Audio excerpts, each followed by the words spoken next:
তার মধ্যে চুনো মাছটা সবচেয়ে বেশি পছন্দ হলো। একদম পরিষ্কার চুনো মাছ, তাই চুনো মাছ নিয়ে আসা হয়েছে অল্প মশলায় সবজি। আপনারা ভালো থাকবেন, সুস্থ থাকবেন এবং সাবধানে থাকবেন। নমস্কার বন্ধুরা, কেমন আছেন? আশা করি সকলে ভালো আছেন।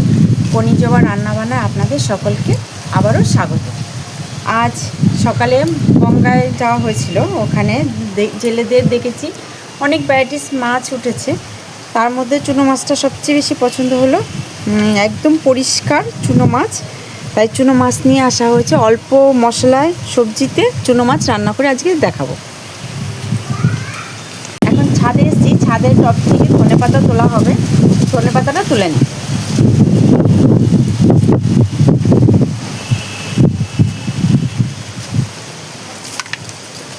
গাছের ধনেপাতা আমাদের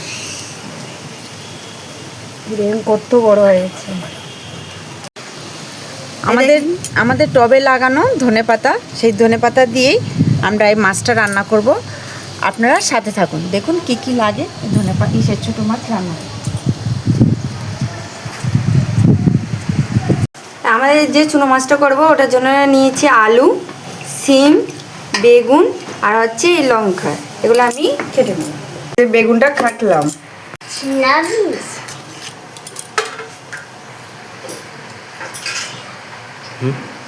লঙ্কা, আলু। এখন মাছটার মধ্যে আমি নুন, হলুদ আর সর্ষের তেল মেখে নেব। মাছটা কি সুন্দর দেখুন, পুরো পরিষ্কার একদম ঝরঝরে মাছ। মাছটা দেখে আর লোভ সামলাতে পারিনি, এই জন্য নিয়ে চলে এসেছি। এর মধ্যে আমি এর মধ্যে হলুদ দিয়ে দিচ্ছি, তারপর নুন দিয়ে দেবো, আর একটু আমাদের ঘরে বানানো লঙ্কার গুঁড়ো একটু দিয়ে দিচ্ছি, 1/2 চামচ। এখন এর মধ্যে আমি সর্ষের তেল দিয়ে দেবো। এখন এগুলো দিয়ে ভালো করে মাছটা মেখে রেখে দেবো। আর এই তরকারিটা রান্না করতে খুবই কম সময় লাগে, আর সবজি অল্প, একদম সময় খুব কম, চটজলদি হয়ে যায় মাছটা রান্না করতে। এই দেখেন আমার সব সবজি কাটা হয়ে গেছে। আমি ধুয়ে নেটের মধ্যে নিয়ে নিয়েছি যাতে জল না থাকে, জলটা ঝরে দেবো। তার মধ্যে দেব টমেটো আর ধনেপাতা। পেঁয়াজও কাটা হয়ে গেছে। এই যে পেঁয়াজও কাটা হয়ে গেছে আমার। এখানে মিডিয়াম সাইজে 3টে পেঁয়াজ নেওয়া হয়েছে। আর সবজিগুলো যেহেতু এটা চুনো মাছের জন্য সবজিগুলো এরকম সরু সরু করে কাটা হয়েছে। এই যে আমি কাঁচা লঙ্কাটা নিয়ে নিয়েছি, কাঁচা লঙ্কাটা যা একটুখানি ছিলে করে নেব। কাঁচা লঙ্কাটা আমার বাটা হয়ে গেছে। এটা একদম মিহি করে বাটতে হবে না, এরকম করে নেবে। এই যে আমার বাটা হয়ে গেছে, এরকম করে বেটে নেব।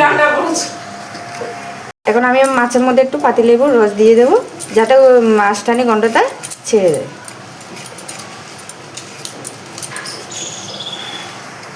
এই দেখেন পাতিলেবুর রসটা দিয়ে দিলাম, 1 টুকরো মতোই পাতিলেবুর রস দিলে।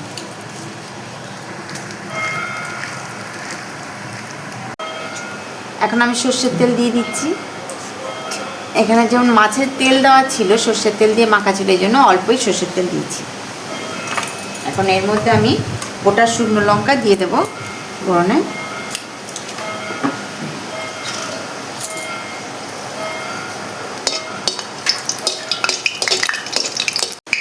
এক চামচ কালো জিরে দিয়ে দিচ্ছি।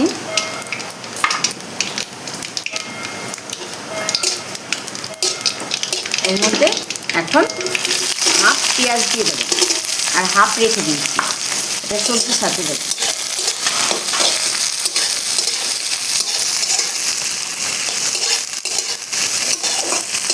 বন্ধুরা, আপনাদের কাছে আমার অনুরোধ রইল, এই রান্নাটা কেটে কেটে দেখবেন না, পুরো টানা দেবেন। এর ভিতরে অনেক ছোটো ছোটো টিপস আছে যেগুলো আপনারা মিস করে যাবেন। আশা করি রান্নাটা করে আপনারা খেয়ে দেখবেন, একটা তরকারি দিয়ে ভাত খাওয়া হয়ে যাবে। এখানে যে সবজিগুলো কাটা আছে সেই সবজিগুলো এখানে আমি দিয়ে দেবো।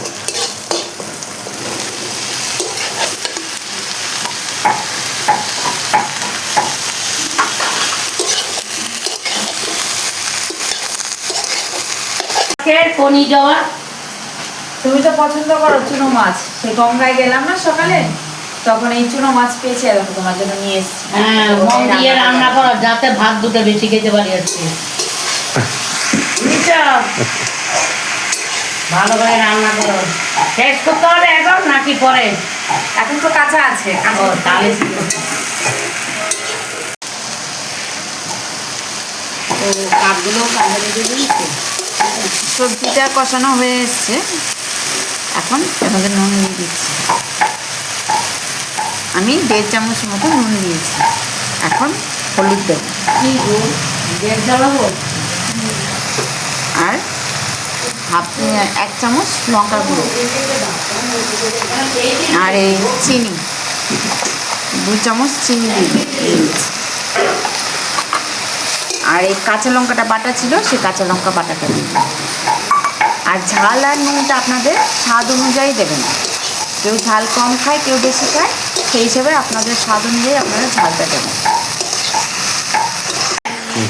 আমার মশলা দিয়ে মানে হালকা নুন, হলুদ, চিনি আর কাঁচা লঙ্কা বাটা দিয়ে আমি তরকারিটা করছি। আর কোনো মশলা পড়বে না এর মধ্যে। কষানো হয়ে গেছে, কাঁচা লঙ্কার গন্ধটাও চলে গেছে।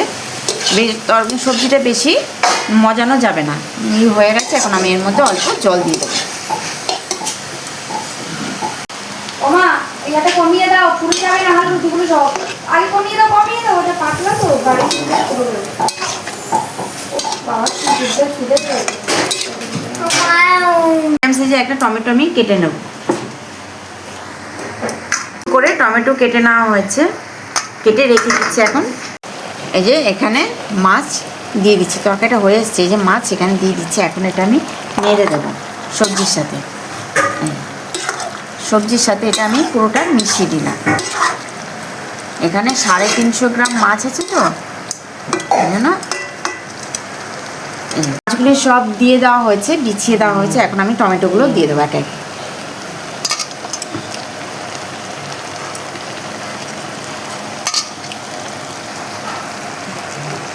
এখন ঢাকনা দিয়ে আমি 5-7 মিনিট মতো রান্না করব।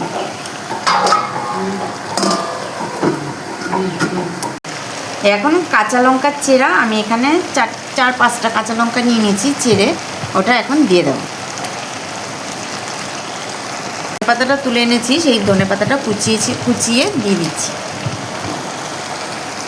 আপনাদের কাছে একটাই অনুরোধ, আমার এই রান্নাটা যদি আপনাদের ভালো লাগে অবশ্যই লাইক আর শেয়ার করবেন।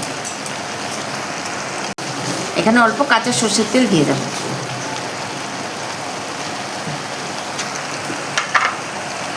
আমার এই রান্নার রেসিপিটি যদি আপনাদের ভালো লেগে থাকে অবশ্যই কমেন্ট করে জানাবেন। আর যারা নতুন আমার এই চ্যানেলটিতে, তারা অবশ্যই সাবস্ক্রাইব আর বেল আইকনটি ক্লিক করবেন, যাতে আপনাদের কাছে সবার আগে নতুন নতুন রেসিপি এবং নতুন নতুন টিপস আপনাদের কাছে পৌঁছে যায়। আপনাদের কাছে একটাই অনুরোধ।